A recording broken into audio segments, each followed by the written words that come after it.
तुझं नाव काय, तुझं गाव काय, तुझी उंची मोजली होती का, तुझं शिक्षण पास झालती का, तुझ्या निवडी, तुला चालता येतं का, धावता येतं? माझं जन्मस्थान आहे. अच्छा हा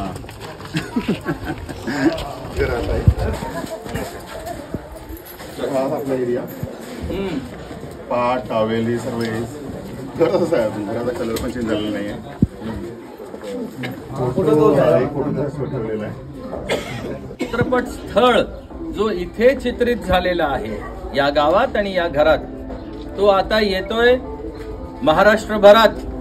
7 मार्च रोजी तुमच्या जवळच्या चित्रपटगृहात रिलीज होतोय. अवश्य घरातून बाहेर जा आणि चित्रपट पहा. आपलं गाव, आपले कलाकार आणि आपलं